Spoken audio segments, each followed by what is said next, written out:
Well, this sure is a quirky one. It's always been fascinating to me how in the early days of gaming, people would just come up with ideas like, so, you're a car without brakes, but a car that can jump, without necessitating a ramp to do so.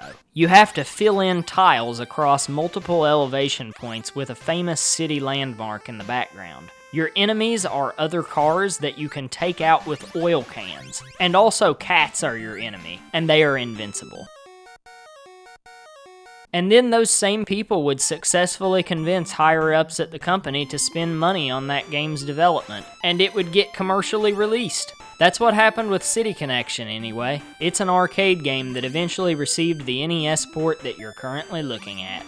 Not a console that's really known for arcade ports in particular, but it nonetheless had a shit ton of them. When you really strip this game down to the basics, I guess it isn't that weird, at least in terms of its mechanics. This is basically the Pac-Man formula, but instead of eating pellets, you're filling in tiles. So it's like if Pac-Man barfed things up constantly instead of ate.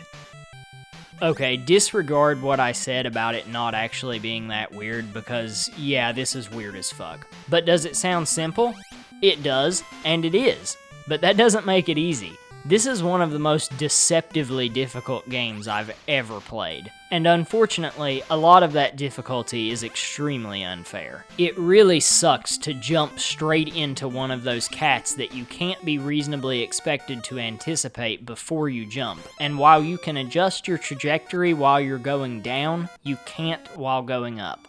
When I was going back over my footage, I couldn't believe how many of my deaths were seemingly entirely unavoidable. You can get surrounded by hazards with no way out, since you can't jump with your front wheels up in the air, which happens every time you change direction. Cats can materialize in the road at the last possible moment. Look here, I only had a handful of frames to react, and while I did react, it wasn't quick enough. And I'm not sure that reacting quick enough would have even been possible. Cats can also be camouflaged by cars, and speaking of cars, you can also end up crossing paths with them. And if you change direction on the ground, you could have a head-on collision, instantly, if one is coming toward you in the opposite direction. Finally, I had one death caused by, seemingly, nothing at all. The car just simply exploded. But yeah, those cats are badass. The cars aren't really much of a threat since you have a weapon to use against them, the oil cans. And while they have to be collected, I never had an issue with running out of them. But if you think you can fuck around with those cats, you're wrong. If you think you can get some tiles covered up really close to a cat before whipping back around, you most likely can't. And you can still get nailed by one while in the process of coloring in the very last block. There are 6 stages in the game, based on New York City, London, Paris, Frankfurt, Delhi, and Tokyo. The final being the only one that I was unable to make it to.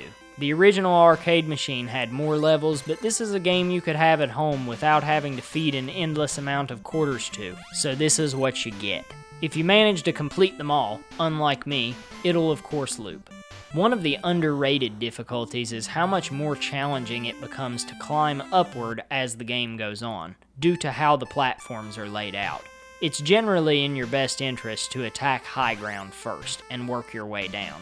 A slight misstep can send you down a level, and another a half second later can send you down another level, and so on. I enjoyed this aspect of the difficulty. This is not exactly a bad game. It's got an offbeat concept, controls well, looks decent enough, and has some fun qualities.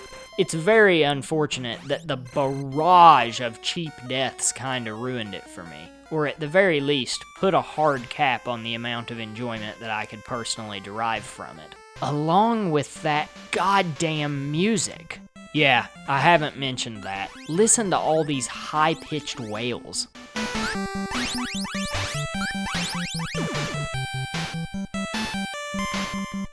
Ugh. It's all the same track too. Even having a few different ones for different levels would have gone a really long way, even if they were all low quality, because at least then, it wouldn't be the same thing constantly. Every time I brought a session with this game to an end, it actually wasn't because a cheap death made me rage quit, but rather because I couldn't stand the music any longer.